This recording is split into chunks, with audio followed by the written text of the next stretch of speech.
Hello my friends. जो आप सबने AKTU का 30 अगस्त को फार्मास्यूटिकल ऑर्गेनिक केमिस्ट्री का जो एग्ज़ाम दिया था, आज हम लोग उसके फाइनल आंसर्स डिस्कस करेंगे। क्वेश्चन 1 देखते हैं हम यहाँ पे। Which one of the following is more basic. अब यहाँ पे जो बेंजाइल ग्रुप लगा हुआ है, इसको देख के काफ़ी लोगों को कन्फ्यूजन हुआ होगा कि इसका आंसर बेंजाइल होगा, बट इसका आंसर NH3 होगा। अगर यहाँ पे NH3 ग्रुप ना दिया होता तब फिर हम बेंजाइल टिक करते, बट NH3 दिया हुआ है तो इसलिए इसका जो करेक्ट आंसर है वो NH3 होगा, उसके बाद बेंजाइल होगा, फिर सेकेंडरी अमीन होगा, देन प्राइमरी अमीन होगा। अब नेक्स्ट क्वेश्चन की हम बात करते हैं। तो नेक्स्ट क्वेश्चन है carboxylic acid is prepare by Grignard reagent the reaction of. तो यहाँ पे जो करेक्ट आंसर है वो है CO2। नेक्स्ट क्वेश्चन है आयुपैक नेम बताना है हमें, जो नीचे सब्सटेंस दिया हुआ है उसका। तो इसमें हम सबसे पहले लॉन्गेस्ट चेन चूज़ करेंगे। तो लॉन्गेस्ट चेन जो है हमारी वो 9 कार्बन की बनेगी, वो कुछ इस तरीके से बनेगी। तो जो हमारा लास्ट वाला जो पार्ट होगा वो नोएन होगा, और नोएन वाई वाला क्यों होगा, क्योंकि इसमें हमने देखा, क्या देखा, यहाँ पे ट्रिपल बॉन्ड प्रेजेंट है। तो ऐसे हमें ये समझ में आए कि या तो ये ऑप्शन होगा, या तो ये, या तो ये। अब हम जब बात करेंगे इसकी, ये जो हमारा ये ट्रिपल बॉन्ड है इसकी पोजीशन की बात करेंगे। तो जब हम काउंट करेंगे तो हम देखेंगे यहाँ से 1, ये 2, ये 3, ये 4, यहाँ से इसको 4th नंबर मिल रहा है। और जब यहाँ से काउंट करेंगे हम बैक साइड से, तो 1 2 3 4 5। तो जैसे कि मैंने कहा कि लास्ट पार्ट नोएन होगा, एंड जो हमारा इसके आगे वाला पोजीशन की बात करें तो 4th पोजीशन जो है ये। अब इसके लिए आपको पूरा का पूरा ऑप्शन जाने की ज़रूरत नहीं थी, आप सीधे के सीधे इसको टिक लगा सकते हैं आराम से। इसका आंसर है 3,7 डाई मिथाइल 4 नोएन। अब लैक्टिक एसिड का स्ट्रक्चर पूछा था, तो जो लैक्टिक एसिड का करेक्ट स्ट्रक्चर है वो हमारा ये होगा। Identify the reactant in a given reaction. तो ये जो रिएक्शन गिवन है इसका जो करेक्ट आंसर है वो ये है। अब क्या, the inversion of the following configuration is observe इन। तो इसका आंसर है SN1 SN2, दोनों में ये इन्वर्जन प्रोडक्ट हमें देखने को मिलते हैं। Next question, which is the strongest acid. तो जो स्ट्रॉन्गेस्ट एसिड है हमारा वो HCOOH है। इसका रीज़न इसलिए क्योंकि इसमें कोई भी मिथाइल ग्रुप नहीं लगा, इस वजह से ये आंसर करेक्ट है। अब नेक्स्ट क्वेश्चन बात करते हैं, identify the incorrect statement regarding the conjugate double bond. तो इस क्वेश्चन में क्या है, हम पहला ऑप्शन देखते हैं, the compound with double bonded exhibit this type of bond.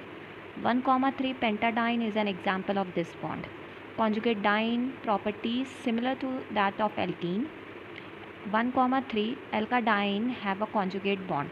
तो इसका जो आंसर है वो करेक्ट आंसर है हमारा, इनकरेक्ट इसमें पूछा है सवाल, और तो इसका सही आंसर है ये, क्योंकि इन्हें डबल बॉन्ड की बात की है, पर डबल बॉन्ड में जो पोजीशन है उसकी नहीं बात की है। बाकी अगर हम नॉर्मली देखें कॉन्जुगेट बॉन्ड्स हम किसे कहते हैं, जिसमें double bond single bond double bond single bond alternate position में आता है, तब हम उसे कॉन्जुगेट बॉन्ड कहते हैं। पर इस स्टेटमेंट में कहीं पे भी ऐसा कुछ नहीं लिखा है, तो इसलिए इस सेकेंडरी और टर्शरी अल्कोहल को डिफरेंशिएट हम कैसे करते हैं। तो इसका जो करेक्ट आंसर है वो है ल्यूकास रिएजेंट। ल्यूकास रिएजेंट इसलिए क्योंकि प्राइमरी अल्कोहल ल्यूकास टेस्ट नहीं देते हैं, और सेकेंडरी और टर्शरी हमारे ल्यूकास टेस्ट देते हैं, जिसमें हमें क्लाउडीनेस देखने को मिलती है। क्या देखने को मिलती है? क्लाउडीनेस। बट जो क्लाउडीनेस होती है वो हमारी सेकेंड एज़ कम्पेयर टू हमारे सेकेंडरी और टर्शरी अल्कोहल के केस में हमें टर्शरी अल्कोहल में ज़्यादा देखने को मिलती है।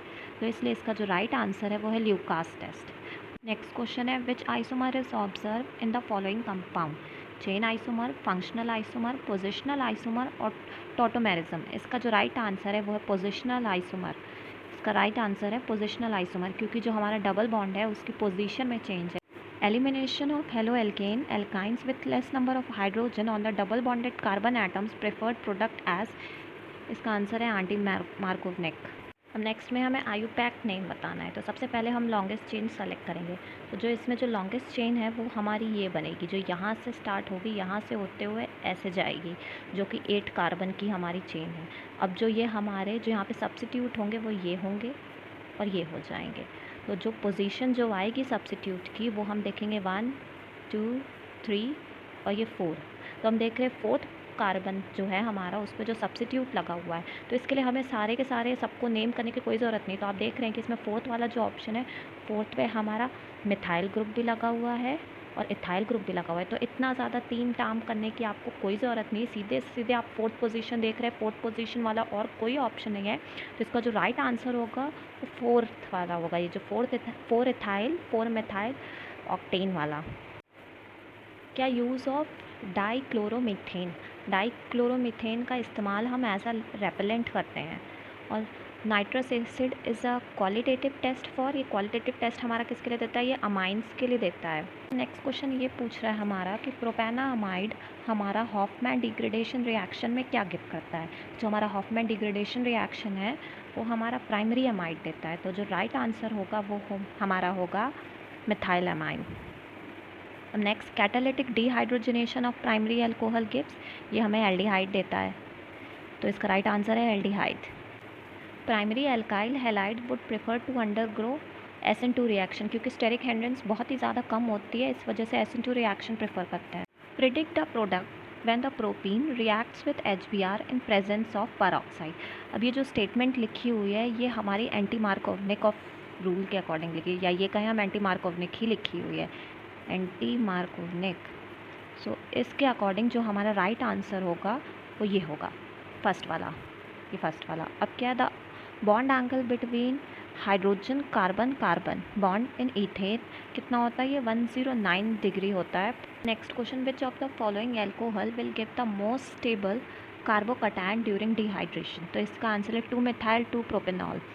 अब नेक्स्ट क्वेश्चन की बात करते हैं, when an unsymmetrical alkene reacts with a symmetrical reagent in the presence of peroxide, it forms the product which is opposite to।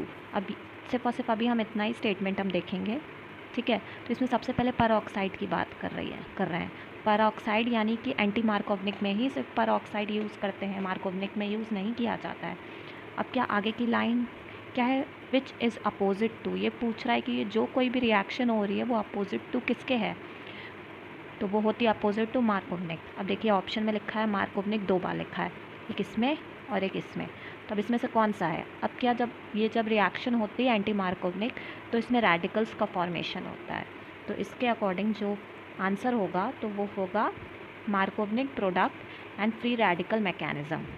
Name of the compound हमें बताना है, इसमें उसका स्ट्रक्चर दिया हुआ है और उसको किस चीज़ के लिए हम यूज़ करते हैं। सबसे पहले तो एसिटिक एसिड तो बिल्कुल भी नहीं होगा, वो देखने से ही पता लग रहा है, और लैक्टिक एसिड भी ये नहीं होगा। तो अब हमारा कौन सा ऑप्शन बचता है, एसिटाइल सैलिसिलिक एसिड और दूसरा सिट्रिक एसिड। अब हम जानते हैं एसिटाइल सैलिसिलिक एसिड में 9 कार्बन होते हैं और सिट्रिक एसिड में कितने कार्बन होते हैं, सिट्रिक एसिड में हमारे टोटल 6 कार्बन होते हैं।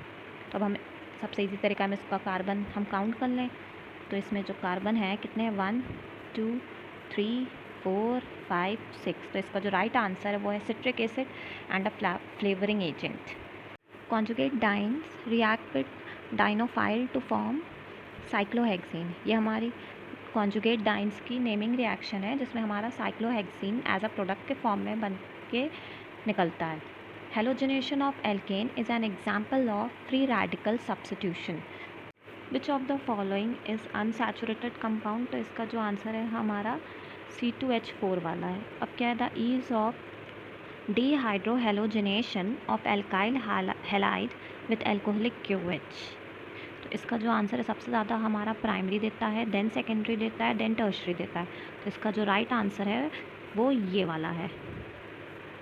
विच of the following is the temporary effect brought into a play at the requirement of attacking reagent. इसका जो राइट आंसर है वो है इलेक्ट्रोमेरिक इफेक्ट, क्योंकि इसमें जो होता है टेम्परेरी शिफ्ट हो जाता है इलेक्ट्रॉन्स का। Which of the following dienes undergo addition reaction through free radical mechanism, तो इसका आंसर है कॉन्जुगेट डाइन्स। अब क्या है, reaction of phenol with excess of bromine water will give, इसमें क्या होता है कि जो फिनॉल है वो एक्सेस ऑफ ब्रोमीन वाटर में वो ब्रोमिनेशन शो करता है, जिसकी वजह से जो हमारा प्रोडक्ट फॉर्म होता है वो 2,4,6 ट्राइब्रोमोफिनॉल मिलता है। तो इसका राइट आंसर हमारा 2,4,6 ट्राइब्रोमोफिनॉल है। Cannizzaro reaction is not given by, Cannizzaro reactions वो कंपाउंड्स नहीं देते हैं जिनमें अल्फ़ा हाइड्रोजन होता है, जिनमें अल्फ़ा हाइड्रोजन प्रेजेंट होता है वो हमारा कैनिज़ारो रिएक्शन नहीं देते हैं। तो इसका जो राइट आंसर है वो है हमारा एसिटाल्डिहाइड।